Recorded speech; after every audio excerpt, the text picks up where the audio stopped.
au centre de prise en charge spécialisé de l'ancienne Orca à Yaoundé, précise le jour. Le jour d'après, les régions ont pris le relais et CoSanté affirme que dans la région de l'Est, c'est le gouverneur Grégoire Mvongo qui s'est fait vacciner en premier. Dans la nouvelle expression, la polémique autour de l'efficacité de Sinopharm, une question qui sera, comme toutes les autres désormais, soumise à l'arbitrage suprême de la task force créée à la présidence de la République. Selon le messager, c'est cette commission qui va désormais assurer la gestion du Fonds spécial de solidarité nationale dédié à la lutte contre le Covid-19. Dans réalité plus, les raisons pour lesquelles le chef de l'État a créé cette task force pour émergence, cela est lié au contrôle de l'audit des 180 milliards de francs CFA injecté par le FMI. Pour mutation l'homme fort dans la coordination de la riposte nationale au Covid-19, c'est désormais le ministre d'État secrétaire général de la présidence de la République, Ferdinand Ngongo. La revue de presse était sur la scène.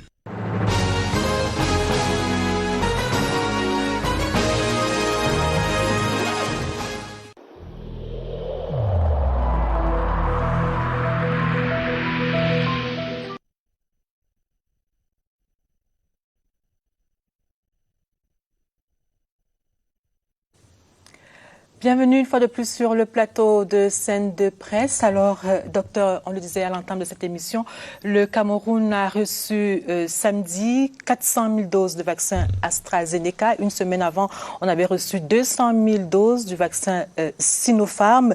Et on sait que sur le front du Covid, il y a une dizaine de vaccins qui sont proposés comme arme contre cette maladie. Qu'est-ce qui explique la diversité des choix de vaccins? Oui, il faut dire que dans le choix des vaccins, le Cameroun, le gouvernement a adopté 4 vaccins en suivant les orientations du Conseil scientifique et du groupe technique consultatif pour la vaccination. Donc, au moment où on faisait le choix des vaccins, ces 2 groupes consultatifs ont examiné les données des essais cliniques pour choisir quel vaccin était plus adapté au Cameroun en tenant en compte sa spécificité en termes d'efficacité, en termes d'innocuité, aussi de la capacité du Cameroun à les conserver.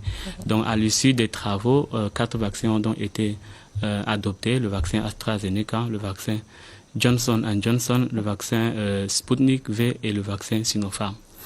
Maintenant, qu'est-ce qui explique la diversité? En fait, lorsqu'on est en situation d'urgence où le stock de vaccins dépend de la demande mondiale, avoir plusieurs vaccins adoptés, en fait, nous donne la flexibilité dans le choix et une certaine sécurité dans les approvisionnements. Alors, on parle de diversité de choix au niveau des vaccins, mais on observe quand même que tous les laboratoires ont choisi la même cible, à savoir la protéine Spike. Pourquoi? La protéine Spike a ceci de particulier, au moins pour les 3 vaccins que nous avons adoptés, c'est basé sur la protéine Spike, qui est l'élément antigénique qui peut provoquer la réponse immunitaire, c'est-à-dire la production des cellules et des anticorps pour lutter contre le Covid-19. Donc, c'est l'élément, en tout cas, du virus qui est considéré comme l'antigène qui produit des anticorps, qui est dirigé contre le coronavirus en entier. Olive. Docteur, le Cameroun a fait le choix d'une diversité de vaccins pour riposter contre le coronavirus. Est-ce que le Cameroun a fait le choix des bons vaccins? Oui, ok. Est-ce que le Cameroun a fait le choix? En fait, pour tous les vaccins qui ont déjà traversé l'étape des essais cliniques jusqu'à arriver sur le marché, il n'y a pas vraiment de différence comparative sur le choix. Maintenant, ce qu'il faut mettre, c'est quel est le niveau d'efficacité que vous cherchez et quel est l'objectif programmatique de la vaccination que l'on souhaite avoir. À partir de ces éléments-là, on choisit le meilleur vaccin en mettant en adéquation aussi les caractéristiques du vaccin aux capacités logistiques. Donc, de ce point de vue, même si les vaccins Pfizer et Moderna sont les vaccins les plus efficaces sur le marché, on ne pouvait pas les adopter parce que nous n'avons pas la chaîne de froid. La chaîne de froid, c'est moins 70%. C'est moins 70 degrés. Donc, c'est la chaîne de froid extrême, ça demande beaucoup d'investissement. Et pour l'amener jusqu'à la cible, la dernière cible, pour le principe de l'équité, on ne peut pas se limiter seulement à un groupe de personnes. Pour amener le vaccin jusqu'à la cible la plus éloignée, il faut un investissement conséquent qu'on trouve, dont on n'a pas le temps de réaliser avant le déploiement des vaccins. Donc, à partir de ce moment, les meilleurs vaccins que le Cameroun a trouvés sur le marché ont été adoptés. Docteur, dans la même lignée que Olive, est-ce que c'est seulement la logistique qui a guidé le choix du gouvernement? Est-ce qu'il y a eu une étude préalable, notamment sur les variants qui circulent, sur la capacité de ces vaccins à contrer véritablement le coronavirus? La régie va certainement nous permettre de voir la liste des vaccins qui sont sur le marché. Oui, bon, pour le Cameroun, au moment où on examinait les données, c'était principalement d'abord la logistique. Mais, comme je disais, l'avantage comparatif entre les vaccins à base d'acide nucléique comme Pfizer et Moderna et les autres vaccins qui ont été adoptés n'est pas significatif lorsqu'on regarde notre situation épidémiologique et lorsqu'on considère notre objectif qui est de réduire le nombre de formes graves et le nombre de décès. Donc, le vaccin AstraZeneca, par exemple, dans les essais cliniques qui ont porté sur 23 000 personnes au Brésil, en Afrique du Sud, au Royaume-Uni, on a trouvé que le vaccin pouvait prévenir presque 100% des formes graves et 67% des formes symptomatiques. Donc, si notre objectif est de réduire les formes graves, à partir de ce moment, il n'y a pas d'avantage supplémentaire à choisir le vaccin Pfizer qui est coûteux en termes de coût du vaccin, en termes de sa conservation, que le vaccin AstraZeneca. Sauf que l'Afrique du Sud a recusé le vaccin AstraZeneca. Justement, sauf qu'il y a eu, on présente aujourd'hui les vaccins qui ont été choisis comme les meilleurs, mais sauf que ces vaccins-là ont eu des problèmes en Europe et on a dû prendre, le conseil scientifique a dû donner un autre avis par rapport à tous ces vaccins. Oui, pour le cas spécifique de l'Afrique du Sud, c'est les résultats des essais cliniques dont je parlais tout à l'heure avaient montré une efficacité limitée sur les variants sud-africains. Et pour avoir une idée de la circulation des variants, il faut un système de surveillance génomique robuste. Donc, sur les échantillons qui ont été analysés, la proportion des variants sud-africains n'était pas significative au point de ne pas déployer ce vaccin. Maintenant, pour les questions liées aux problèmes de sécurité, il faut dire que en ce qui concerne la mise au point des vaccins, quand on arrive au stade des essais cliniques de phase 3 et qu'on approuve le vaccin, quand on le met sur le marché, il y a un système de pharmacovigilance qui est mis en place pour accompagner son utilisation. Et ce système est mis en place de telle sorte que les effets qui ont été loupés au cours des essais cliniques qui se portent sur des dizaines de milliers de personnes puissent être détectés. Et la détection, par mesure de précaution, plusieurs pays avaient suspendu justement l'utilisation, mais l'examen des données après a permis de reprendre dans la plupart des pays, à l'exception du Danemark, qui a trouvé meilleur vaccin peut-être pour son pays et pour la capacité logistique, pour sa situation épidémiologique à déployer autre que le vaccin AstraZeneca, par exemple. Alors, vous pouvez nous dire ce soir que pour le Cameroun, toutes les réserves émises sur le vaccin AstraZeneca sont levées? Pas seulement pour le Cameroun, comme je disais, c'est la plupart des pays qui ont repris la vaccination avec AstraZeneca, mais en mettant la surveillance, la pharmacovigilance robuste, accompagnant le déploiement. Donc, le Nigeria est le pays qui a vacciné le plus de personnes avec AstraZeneca. Jusqu'à présent, nous n'avons pas encore reçu de notification de ces effets au Nigeria. Alors, docteur, on a quand même vu des complications, notamment des thromboses, des cas de thrombose notifiés en Europe et en Europe notamment.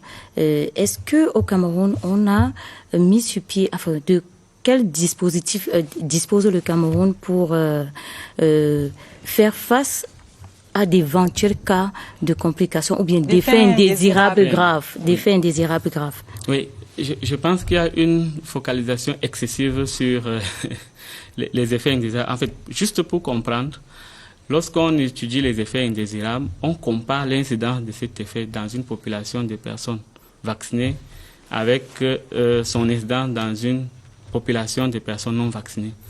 Et donc, sur la base de ces données, si on se base seulement sur la statistique, il n'y a pas de différence significative entre la survenue de la thrombose dans la population non vaccinée avec la survenue de thrombose dans la population vaccinée.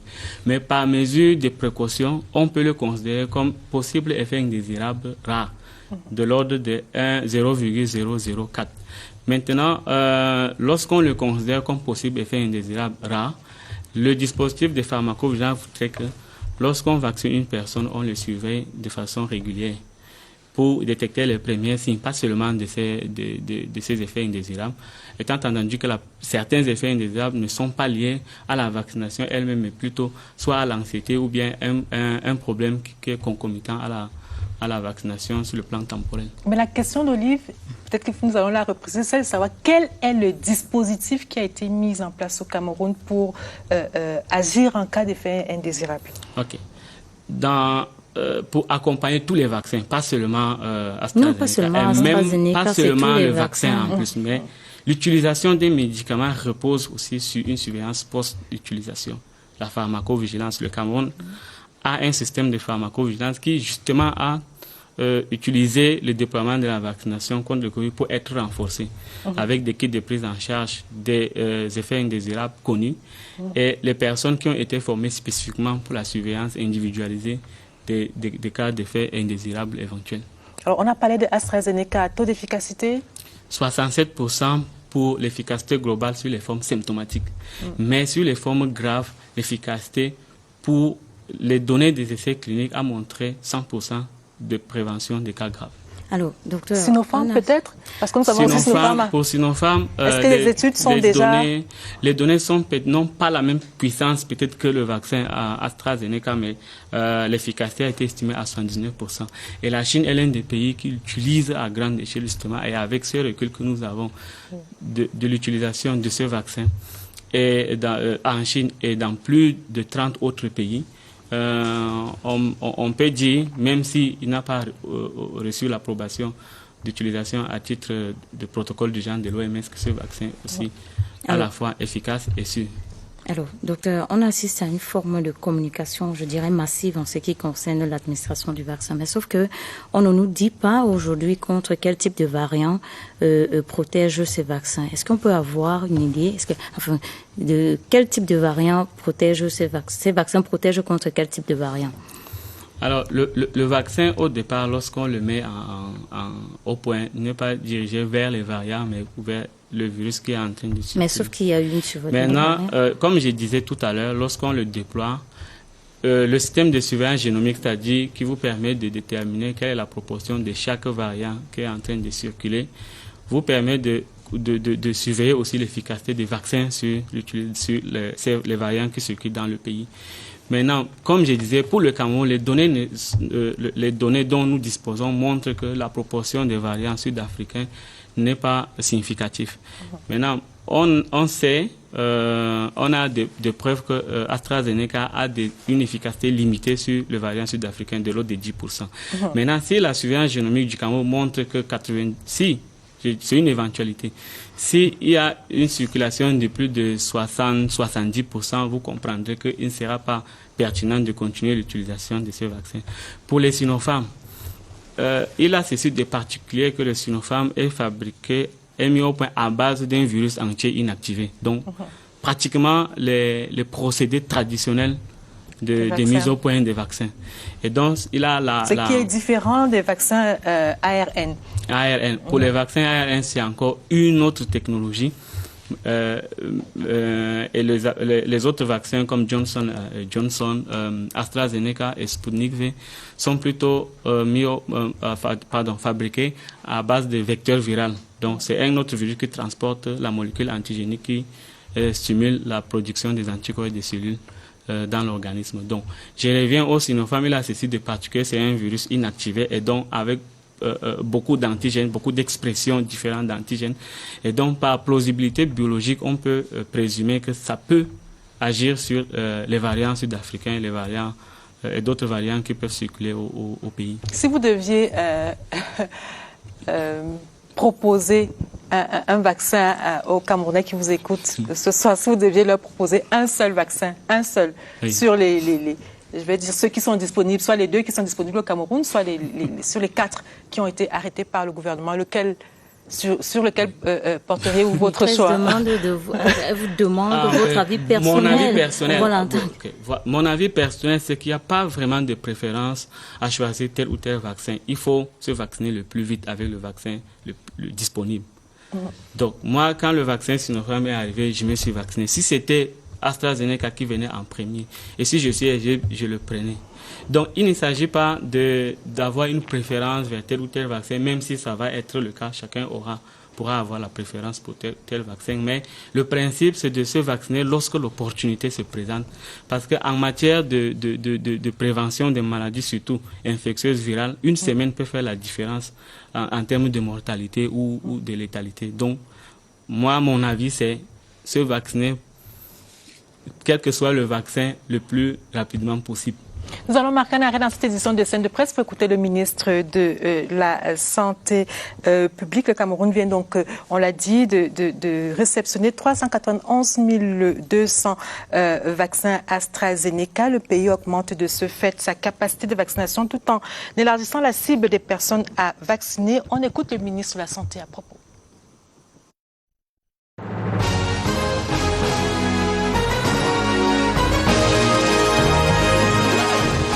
Les très hautes instructions de M. le Président de la République vont dans le sens de disponibiliser les vaccins sur l'ensemble du territoire, de manière à ce que lorsque vous avez un Camerounais qui veut se faire vacciner, qu'il puisse trouver le vaccin assez rapidement. Maintenant, sur les cibles, lorsque les premiers vaccins sont arrivés, nous avons simplement respecté la priorisation qui a été faite par le Conseil scientifique de l'UNITAG. Donc, commencer par les personnes qui sont les plus exposées à la maladie, donc les personnels de santé. Aujourd'hui, avec ce que nous recevons, on peut desserrer un peu, aller vers les personnes de plus de 50 ans avec comorbidité et puis les personnes vulnérables.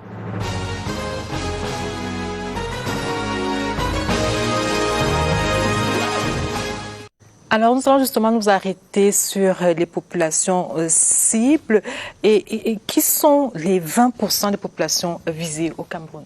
Le ministre a commencé à en parler tout à l'heure. Est-ce que vous pouvez nous donner plus de détails?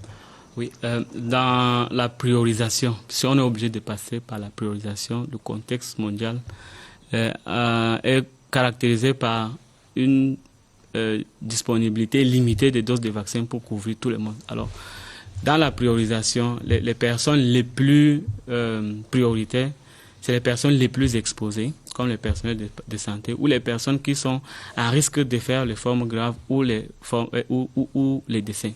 Donc ça, c'est la priorité 1.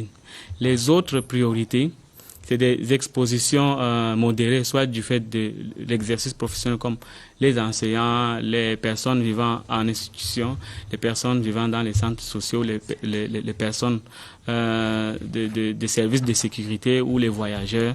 Donc voilà, il y a toute une liste de populations cibles priorisées suivant les recommandations du Conseil scientifique et du groupe technique consultatif pour la vaccination.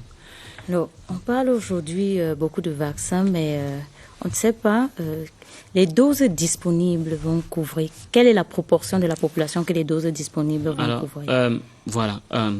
Sinopharm, nous avons reçu 200 000 doses. Oui. Ça s'administre en 2 doses. Donc, ça peut vacciner un peu moins de 100 000 personnes parce que si on inclut le taux de perte dans les calculs d'utilisation, on va vacciner un peu moins de 100 000 personnes. Pour le vaccin AstraZeneca, c'est 391 200 doses. Ça s'administre aussi en 2 doses. Sauf que l'approvisionnement pour le vaccin AstraZeneca qui se fait par le mécanisme COVAX sera des approvisionnements réguliers. Donc les 400 000 doses vont servir à faire une première dose pour des personnes, donc à peu près 300 ou 360 000 personnes plus les 100 000. Les vaccins disponibles au Cameroun peuvent donc permettre de couvrir jusqu'à peu près 600 000 personnes. Alors 600 000 personnes, c'est la cible visée? Non. Quelle est la population visée? La population visée, suivant la priorisation du conseil scientifique et du groupe technique consultatif, couvre jusqu'à 20% de la population. Oui, 20%, dans le premier on l'a dit. Alors, est-ce que 20% c'est suffisant? À 5 millions 400. Voilà. Couvrir 20% de la population offre quand même une immunité au point de libérer la pression de la pandémie sur les services de santé et libérer aussi la pression de la pandémie sur l'économie. Mais ça ne peut pas être suffisant pour arrêter, pour mettre fin définitivement à la pandémie. Donc, il faut, comme dans les pays comme Israël aujourd'hui, qui est en train de lever les restrictions. Ils sont à 60%. À 60%. Donc, avec le recul qu'on observe, dans l'utilisation du vaccin dans les autres pays comme aux États-Unis, en Grande-Bretagne, en Israël, où on est en train de confiner parce qu'on a atteint une certaine immunité, on peut estimer quel est le niveau de l'immunité qui permet au Cameroun d'avoir l'immunité collective. Maintenant, il faut aussi évaluer quelle est la proportion de la population qui a déjà acquis l'immunité de façon naturelle à cause, suite à des expositions qui n'ont pas fait de maladies. Donc, nous pensons que les 20% sont suffisants pour atteindre l'immunité collective. Non, il manque encore des données pour l'affirmer. Il faut qu'on découvre quelle est la proportion de la population qui est immunisée de façon naturelle et estimer le gap qu'on peut maintenant combler avec l'immunisation active. Alors, on a défini un profil, c'est vrai, mais on assiste quand même à un grand besoin des populations, un grand besoin des vaccins. Que la population exprime un grand besoin de vaccins. Alors, dans quel délai le gouvernement envisage d'élargir cette cible-là et de mettre à la disposition des populations ces vaccins? Je peux vous dire que le gouvernement est très conscient de la situation de l'acquisition des vaccins avec des tensions de stock au niveau international. C'est pourquoi au Cameroun, on a jusqu'à 4 opportunités qui ont été explorées pour l'acquisition des vaccins. La facilité COVAX permettra d'avoir des doses de vaccins suffisantes pour couvrir jusqu'à 20% de la population, mais sur une longue période. Bon, si on ne peut pas attendre les approvisionnements réguliers en petites doses, le Cameroun s'est aussi aligné sur l'initiative de l'Union africaine et a déjà précommandé 4 millions de doses de vaccins Johnson & Johnson qui va aussi être approvisionné de façon régulière. En plus de ça, il y a la coopération bilatérale. C'est d'ailleurs dans ce cadre que le Cameroun a reçu 200 000 doses du vaccin Sinopharm. Et on a aussi ouvert la possibilité à l'initiative privée d'acquérir les vaccins aussi. Donc l'ensemble de ces opportunités, c'est justement pour assurer la tâche régalienne de l'État qui est mettre à disposition les vaccins pour les personnes. Justement, docteur, on sait très bien que le gouvernement a décidé d'associer le privé dans l'acquisition des vaccins. Comment le gouvernement compte encadrer cette ouverture, disons-le comme ça, au secteur privé? C'est vrai que c'est une ouverture. Est-ce qu'elle est contrôlée, cette ouverture? Bien sûr. Elle est contrôlée depuis... les importations des vaccins sont contrôlées. La libération de l'eau est contrôlée. La dispensation, la conservation, en fait, toute l'assurance qualité pour les vaccins qui sont utilisés par le secteur privé. La plupart, en fait, c'est des entreprises citoyennes qui veulent couvrir entièrement leurs employés sans attendre la priorisation qui peut prendre le temps. Donc, de ce côté, le dispositif de surveillance est exactement le même dispositif pour les médicaments, mais avec un niveau de renforcement puisqu'il s'agit de vaccins. Alors peut-être je ne me fais pas comprendre, docteur. Quand on dit qu'on va élargir au secteur privé, ça veut dire qu'on va rendre les vaccins payants. Est-ce que le gouvernement s'est assuré que les coûts qui seront pratiqués sur le marché seront à la portée des Camerounais, par exemple? Comment on compte encadrer ces vaccins, ces prix-là? Oui, là, bon. L'encadrement prend tout, du contrôle qualité aussi du contrôle de coût. On ne voudrait pas que ça soit inaccessible. C'est pour ça, la principale source d'approvisionnement, vraiment, c'est les approvisionnements effectués par le gouvernement et qui est entièrement supporté par nous-mêmes ou par les facilités à laquelle nous sommes alignés, auxquelles nous sommes alignés. Maintenant, si on assure la disponibilité des vaccins, ça peut aussi contrôler le coût pour les secteurs privés. Donc la principale source d'approvisionnement, c'est vraiment l'approvisionnement par le gouvernement. Et le vaccin est gratuit. Non, docteur, s'il vous plaît, si le gouvernement pouvait s'assurer la disponibilité du vaccin pour toute sa population, il n'allait pas ouvrir le secteur, il n'allait pas demander au secteur privé d'acheter des vaccins pour mettre à la disposition. Ce n'est pas ça. Il s'agit ici de respecter une priorisation qui est aussi respectée dans tous les pays. Et la priorisation voudrait qu'on commence la vaccination par les catégories de personnes les plus à risque. Maintenant, pour une entreprise qui a un souci de couvrir totalement sa population pour un espace de travail protégé, donc on a donné la possibilité à ces entreprises d'acquérir les vaccins pour vacciner toute leur population. Sauf qu'il ne s'agit pas de ça, docteur. Il ne s'agit, ce n'est pas de ça dont... Non, il ne s'agit pas de ça. Si. Il ne s'agit pas de ça. Moi, j'ai discuté, docteur. S'il s'agit de... Non, peut-être vous parlez de la démarche de l'ordre des pharmaciens. Non. La question... Non. La question pour celui-là, je sais où vous voulez en venir. La question pour les personnes qui ont l'autorisation d'importer les vaccins, et c'est vraiment très contrôlé et c'est rigoureux. Pour les personnes qui acquièrent les vaccins, si j'ai besoin du vaccin aujourd'hui et que à l'instant T, je ne suis pas priorisé, je ne suis pas prioritaire et que j'ai besoin du vaccin, c'est mon droit de les acquérir. À partir de ce moment-là, s'il y a une possibilité que je l'achète, je vais l'acheter. Qu'est-ce qui est fait pour que je puisse l'acheter sans, dans les normes déjà, que ce vaccin soit un vaccin de qualité, mais également qu'il soit à ma portée en termes de coût? D'abord, on ne peut acheter que les vaccins qui ont été adoptés par le Conseil scientifique et le groupe technique consultatif. Donc, les 4 vaccins, il n'y aura pas d'autres types de vaccins qui peuvent être acquis. Donc, on connaît déjà ça. C'est parce qu'on a déjà étudié, examiner toutes les données en ce qui concerne ces vaccins. Donc, maintenant, avant chaque importation, il y a une dérogation spéciale qu'on accorde à l'entreprise pour l'importation. À l'importation, il y a une commission qui s'est réunie pour libérer les lots. Libérer le lot, en fait, le numéro de lot d'un vaccin, c'est comme son identité dans le système mondial. Donc, on peut retracer jusqu'à l'usine qui a fabriqué le vaccin. Et donc, on peut authentifier, on peut certifier sa provenance. Donc, lorsqu'on libère les lots, c'est déjà dans le système. Maintenant, une fois que le lot est déjà libéré, il y a un système de monitoring des personnes qui sont vaccinées. Et à partir de là, à partir de la vaccination, c'est la surveillance de la pharmacovigilance aussi. Donc, voilà le dispositif. Alors, docteur, je voudrais repréciser. Il ne s'agit pas d'une initiative de l'ordre des pharmaciens. C'est 2 présidents des ordres professionnels qui ont été reçus par le Premier ministre. Alors, il a été demandé, enfin, le gouvernement a mis sur la table la possibilité d'élargir l'acquisition des vaccins par les privés. Je reprécise ma question. Ces vaccins seront payants. Comment le gouvernement s'entoure de ce que, enfin, quelles sont les dispositions prises par le gouvernement pour s'assurer de ce que la population ceux qui voudront acquérir ces vaccins pourront l'avoir à des prix accessibles, voilà, disons-le comme ça. Oui, comme je le disais, ce n'est pas seulement le contrôle de la qualité, mais aussi la surveillance du coût. Donc, le coût sur le marché pour ce qui concerne les vaccins est transparent, c'est connu, même le coût d'acquisition. Et justement, dans la libération de l'eau, un des éléments qu'on examine, c'est la facture pro forma, c'est-à-dire qui montre le coût à la fois des vaccins et le coût de la logistique pour le transport international et la conservation. Sur cette base-là, on peut dire à quel coût un vaccin... Docteur, faisons simple. Voilà. Faisons simple. Dites-nous, bon, on a moins de 50 ans, on a, je sais pas moi, 45 ans, on n'a pas de comorbidité, on n'est pas parmi les prioritaires. On veut acheter un vaccin. Combien doit-on prévoir?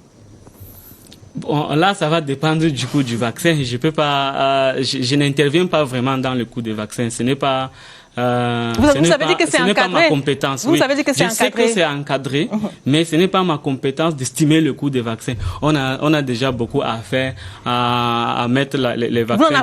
Vous n'en parlez pas. Maintenant, vous n'en parlez pas. Je vois que visiblement la question embarrasse le non, docteur. Ça m'embarrasse pas parce que vraiment, pour un programme de vaccination, travailler sur le coût des vaccins, on n'est pas habitué parce que tous les vaccins qui sont dans les programmes sont entièrement achetés et mis à la disposition de la plus grande masse. Et c'est sur ça que nous nous concentrons. Nous n'allons pas encore... Oui, mais sauf qu'à côté, il y a des vaccins seront payants à côté. Bien sûr, mais pour nous, si nous assurons complètement les besoins, la proportion des vaccins qui sera payant sera de l'ordre de moins d'1%.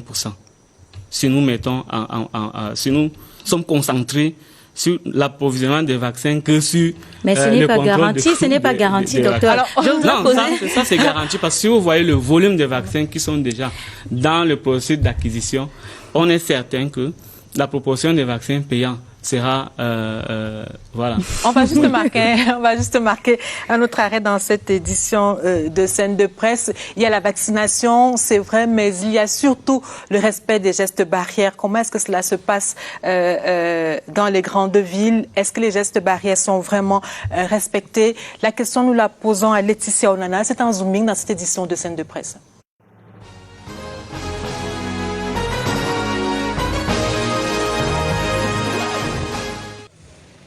espaces marchands et autres lieux publics sont passés au scanner lors de la descente inopinée du préfet du Mungu.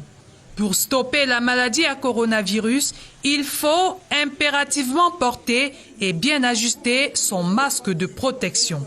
Des passagers, oui. Je veux dire à vos chauffeurs, vos passagers de porter le masque. Même s'ils ne veulent pas voir, certains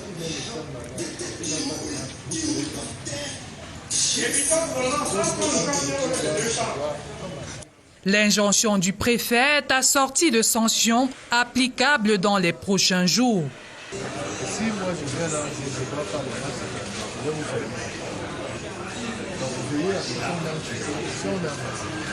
Il y a quelques semaines, le gouverneur de la région de l'Adamawa promettait lui également d'un temps ferme des sanctions aux transporteurs. Nous n'allons pas tolérer que les mototaximans soient à 5-6 sur une moto. Nous allons vulgariser les sanctions et les appliquer sans peur, sans rancune et sans faiblesse. À bon entendeur, respectons scrupuleusement les gestes anti-Covid-19.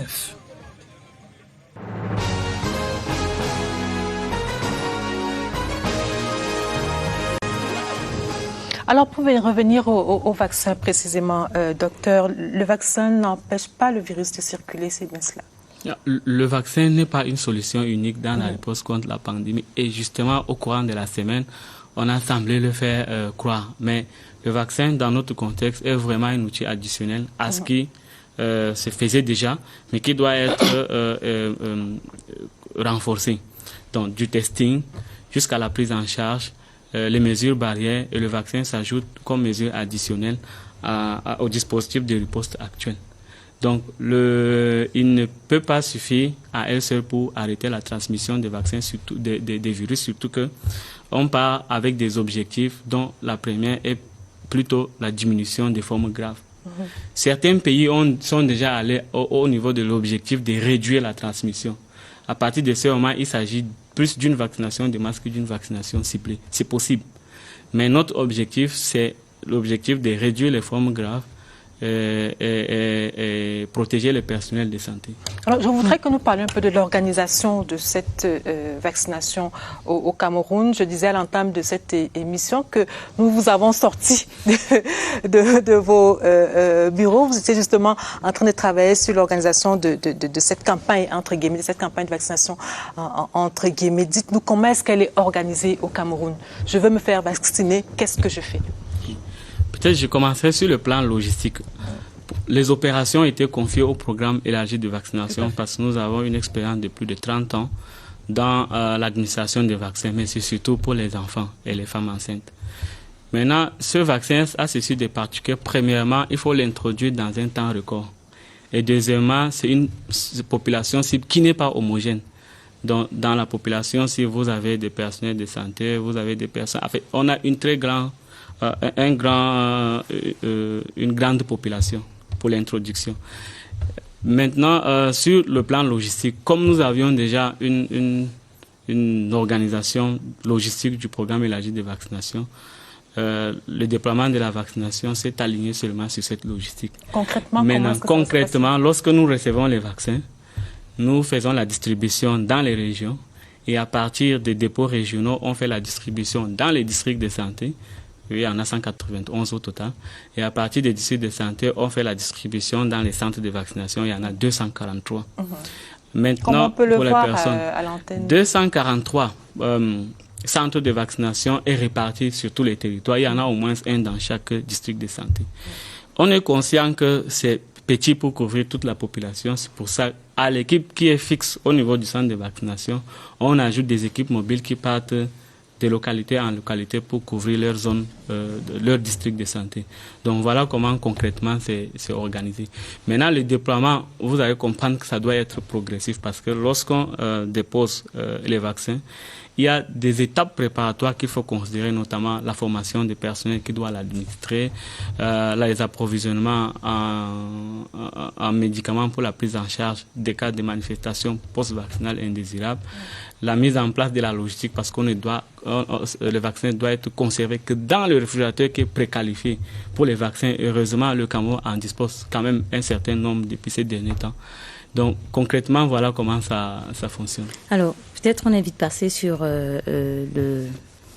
la possibilité pour le gouvernement d'autoriser les structures privées. Je voudrais revenir là-dessus pour demander. Il faut qu'on avance, Olivier. Oui, il y a juste une petite précision. Quelles sont les dispositions prises par le gouvernement? Pourquoi on ne se retrouve pas avec les faux vaccins en circulation? C'est très important. Oui, je comprends votre réserve et la réserve a été partagée par la plupart des professionnels. C'est pour ça que c'est vraiment c'est une ouverture qu'on a juste laissée pour ne pas fermer complètement le partenariat avec le secteur privé, parce que ça sonne pas bien si le secteur privé n'est pas impliqué. Et même dans la distribution des vaccins que nous recevons à travers le programme, on associe également le secteur privé qui sont actuellement des centres de vaccination qui reçoivent les vaccins et qui vont l'administrer gratuitement. Donc pour toutes les structures qui doivent administrer les vaccins, on passe par le stade d'accréditation. Et l'accréditation tient compte de l'effectif et des compétences des personnels de santé qui sont en place dans cette structure, et aussi la capacité des équipements de la chaîne de froid qui doivent être préqualifiés. Il y a un catalogue bien défini pour quel type de réfrigérateur peut garder un vaccin en général. Alors, celui qui veut se faire vacciner, je voudrais bien qu'on s'entende. Est-ce que la vaccination est déjà véritablement effective pour toutes les personnes ciblées de manière prioritaire? Est-ce que c'est effectif, et quand est-ce qu'on va ouvrir aux autres? Oui, en fait, la vaccination est effective depuis le lundi. Ce qui est quand même un espoir parce que ce n'était pas seulement pour la télé. C'était pas seulement pour la télé. Non, pas du tout. On a reçu le vaccin dimanche à 18h. À 6h du matin, la moitié des régions avaient déjà reçu les vaccins. Aujourd'hui, toutes les régions ont déjà commencé à vacciner, mais avec un déploiement progressif, comme je vous disais, parce que on met l'accent sur la qualité que sur la rapidité. Mais on tient en compte aussi la rapidité parce qu'un retard, ça fait vraiment la différence.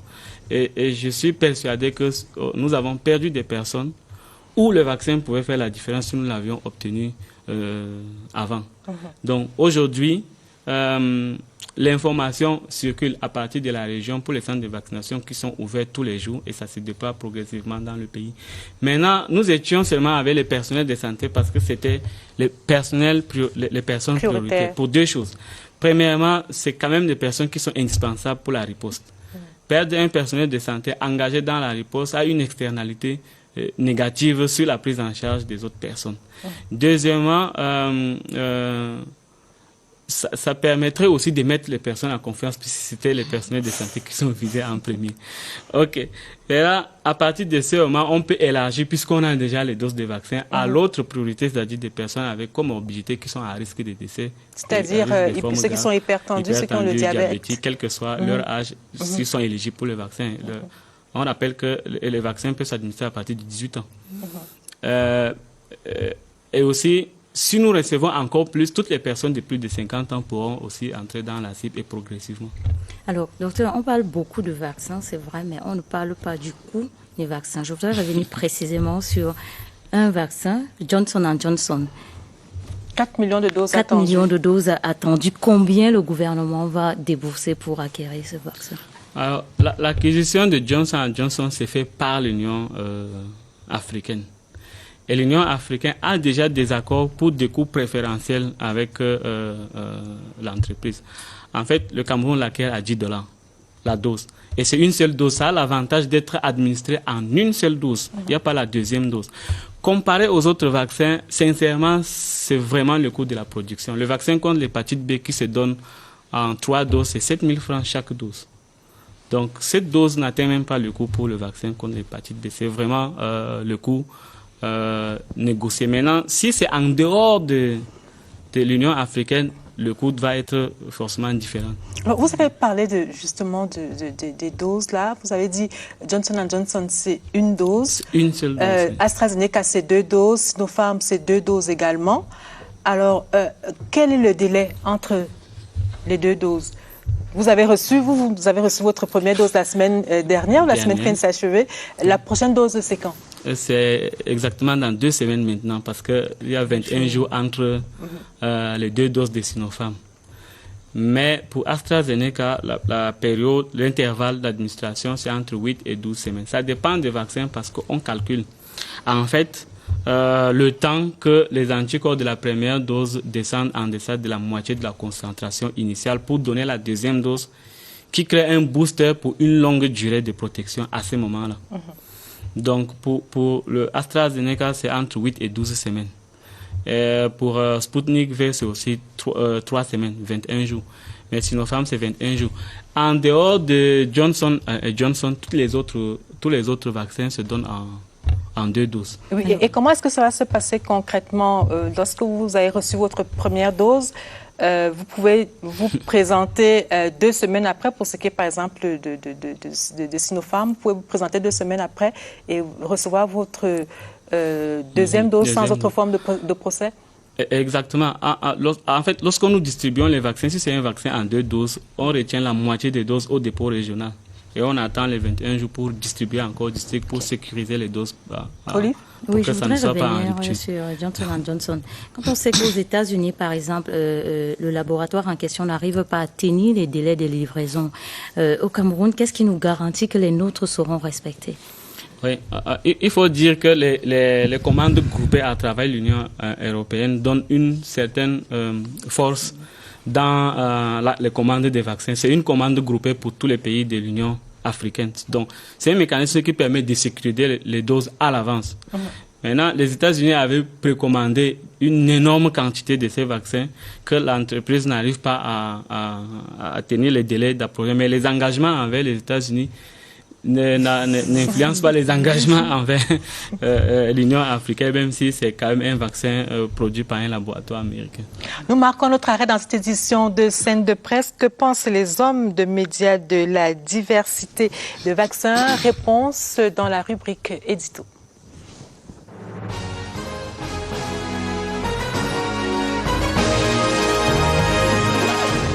La vaccination peut apporter une solution par rapport à une maladie ou à une épidémie ou même à une pandémie. Le réflexe premier d'un État qui a le souci d'arrêter la mort et de sauver, de préserver le maximum de citoyens de la mort qui arrive et qui frappe véritablement à travers le Covid-19, c'est effectivement de trouver des solutions.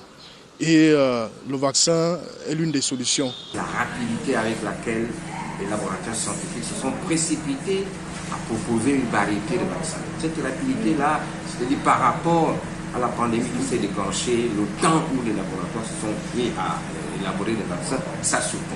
Les scientifiques qui sont mieux outillés doivent nous aider à comprendre véritablement l'importance de ces vaccins que le Cameroun a décidé d'acquérir.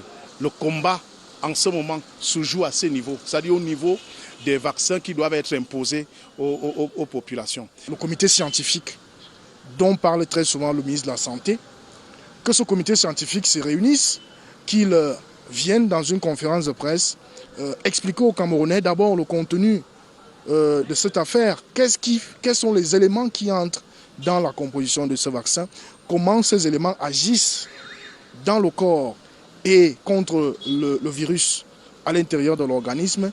Et maintenant, lorsqu'on a reçu cette vaccination, à quoi est-ce qu'on est en droit de s'attendre? Le promesse des idées qui se profilent autour de ce vaccin le rend difficilement acceptable.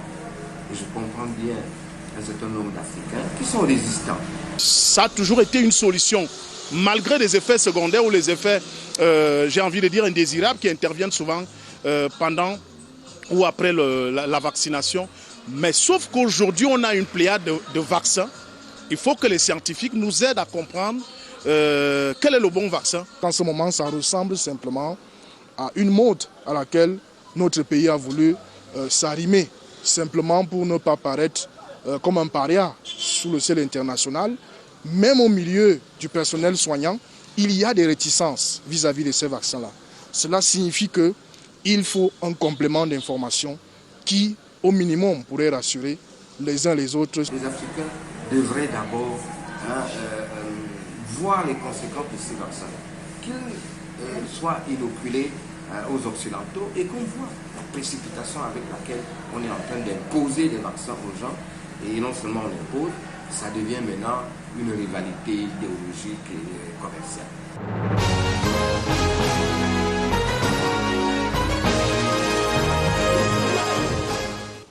Avis d'éditorialistes sur le plateau de Scène de Presse, sur cette émission de Scène de Presse. Vous avez écouté les avis des uns et des autres. Qu'est-ce que vous en pensez, docteur? Peut-être sur les réserves sur la rapidité de mise au point des vaccins. En fait, le développement technologique n'est pas linéaire. Si on a mis 5 ans ou 10 ans à découvrir le premier vaccin, on ne va pas mettre le même nombre d'années pour découvrir le prochain. Il faut dire aussi que le contexte dans lequel la pandémie est arrivée, dans les pays où ça a vraiment décimé la population, on avait déjà une plateforme pour la mise au point des vaccins dans le cadre de la grippe saisonnière. C'était déjà une technologie connue. Donc, à partir de ce moment, c'était tous les pays qui s'étaient lancés parce que historiquement, lorsqu'on a une pandémie de cette nature, on a toujours combattu avec l'arrivée d'un vaccin. Maintenant, il y a certaines comparaisons qui arrivent avec l'histoire du VIH ou l'histoire du paludisme. En fait, on a échoué à mettre au point le vaccin contre le VIH. C'était les premières démarches dans le contrôle du VIH, c'était la recherche des vaccins.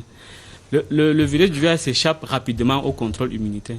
Et pour le paludisme, je sais que ça nous concerne beaucoup. Le paludisme n'est pas un microbe unicellulaire comme le truc. C'est plusieurs antigènes. C'est très difficile. Ça fait plus de 4 000 morts en 2020. Et on continue. La recherche sur le vaccin contre le paludisme continue toujours avec le développement de la technologie, même si c'est un organisme pluricellulaire. Donc c'est difficile de trouver les vaccins contre un parasite. C'est généralement contre soit un virus, soit une bactérie. Alors on reproche également au Cameroun d'avoir opté pour le vaccin par mimétisme, surtout quand on sait qu'au niveau du conseil scientifique, il y avait des sons discordants. Certains estimaient qu'il faut y aller, d'autres estimaient que non, le vaccin n'est pas la priorité, il faut renforcer les mesures barrières. Non, au niveau du conseil scientifique, c'est des orientations scientifiques. Et vous allez savoir, en fait, la démarche scientifique est caractérisée par son doute, par les raisonnements, par les précautions. C'est difficile que tous les scientifiques s'entendent sur quelque chose. C'est pour ça qu'on ne répond jamais par oui ou par non. On donne des probabilités, on explique avec des plausibilités biologiques. Maintenant, c'est également pour ça que c'est un conseil scientifique et non un comité. Maintenant, il faut mettre pour vous donner des avis. Des conseils, des orientations. Ça veut dire que le Cameroun n'a pas opté pour le vaccin par mimétisme? Non, pas du tout. Et maintenant, il faut associer à ça la vision politique. La vision politique, oui, c'est la tâche régalienne d'un État de mettre à disposition toutes les solutions possibles à sa population. Même s'il y a des sons discordants, à ce moment-là, rien que pour cette raison, on ne peut pas se mettre à l'écart et être comme à l'écart de ce qui se passe aussi dans les autres pays. Donc, c'est pas du mimétisme, je dirais, c'est du bon sens. Quand on arrive à au moins assurer cette tâche, on dit on a déjà toutes les options de contrôle de la pandémie, la vaccination, le testing, la prise en charge, les mesures barrières. À partir de ce moment, l'État juste fait son travail. Alors, docteur, deux questions pour finir. Le Cameroun a reçu 200 000 doses. Après, aujourd'hui, près de 400 000 doses. On annonce 4 millions de doses. Qu'en est-il des capacités de stockage? Il faut dire que les 4 millions ne viennent pas au même moment. Okay. C'est des allocations périodiques que la capacité de stockage peut supporter. Et dans le cadre du déploiement de la vaccination, à chaque fois qu'on introduit un nouveau vaccin, on fait une évaluation des gaps en espace de stockage et en espace de distribution pour la logistique des transports. Et on acquiert des équipements supplémentaires pour combler le gap. Et ça sera l'héritage de la lutte contre le Covid lorsque on aura combattu la maladie. Alors, une dernière question, docteur. Est-ce que quelqu'un qui fait la maladie peut recevoir le vaccin? Est-ce qu'on peut lui administrer le vaccin alors qu'il est malade? Ce n'est pas une contre-indication pour commencer, mais en fait, la personne qui est malade, on suppose qu'elle a déjà des anticorps et qu'ajouter un vaccin, c'est soustraire une dose de ce qui pourrait permettre à quelqu'un de recevoir la première dose. C'était juste par question de préservation des doses de vaccins que par question de sécurité d'administration. Je voudrais faire une observation. Oui, allez-y. En matière de communication, on observe que depuis que les vaccins sont là et que la campagne nationale de vaccination a été lancée, on observe un relâchement du respect des mesures barrières que la communication autour du vaccin favorise. Or, on sait que l'État n'a pas suffisamment de moyens pour acquérir les doses nécessaires pour toute la population, ce qui ne serait pas important de renouer avec la sensibilisation, parce qu'on remarque également qu'il y a eu comme une démission des officiels en ce qui concerne la sensibilisation sur le respect des mesures barrières. Est-ce qu'on ne peut pas aujourd'hui accentuer le respect des mesures barrières? Bon, dans mon environnement, je n'ai pas l'impression, bon, peut-être, comme on le dit, en fait, le déploiement de la vaccination, c'est plutôt l'opportunité pour renforcer la communication autour des mesures barrières. Mais sauf que si vous voyez le plan de communication autour de la vaccination, le premier objectif, c'est renforcer l'adoption des comportements en ce qui concerne le port de masque et de bons comportements en ce qui concerne le port de masque et la distanciation. C'est le premier objectif. Non, mais ce n'est pas le discours qui est avancé. Non, c'est peut-être un discours qui a été tronqué. Sinon, on a été consistant sur cette chose, même pas les autorités en charge de la santé. Je sais que le ministre est revenu plusieurs fois même dans son titre. Autant il a dit qu'il faut se faire vacciner. L'arrivée de vaccins ne signifie pas que nous devons relâcher les mesures barrières. J'ai déjà lu ce message plusieurs fois. Également, moi aussi j'ai déjà entendu qu'il faut se faire vacciner. Il faut se faire vacciner. Voilà. Oui, bien sûr, ça c'est encouragé à se faire vacciner. Mais en même temps, on dit le vaccin ne suffit pas pour dire arrêter de porter les masques. Comme je disais tout à l'heure, certains pays ont d'autres objectifs plus, peut-être plus grands en termes de couverture vaccinale. Eux, ils peuvent se permettre plus tard, de ne pas recommander le port de masque en espace public. Ça sera peut-être le cas en Israël, puisque c'est le pays qui a déjà atteint un certain niveau d'immunité collective. On se vaccine, mais on continue de respecter les gestes barrières. C'est bien noté. Un dernier arrêt dans cette édition de Scène de presse pour retrouver Daniel Menanga pour les unes du lundi. Bonsoir Daniel. Bonsoir Lucrèce, à vos invités et aux téléspectateurs. On va poursuivre le débat. Cette semaine encore, on va en parler. Camer Presse, vaccin contre la Covid-19, il est là, AstraZeneca.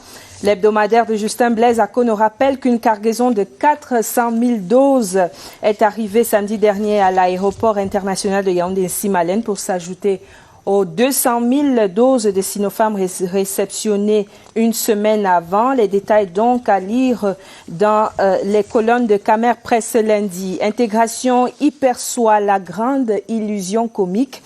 Perspective économique, la CEMAC entre stabilité et fragilité.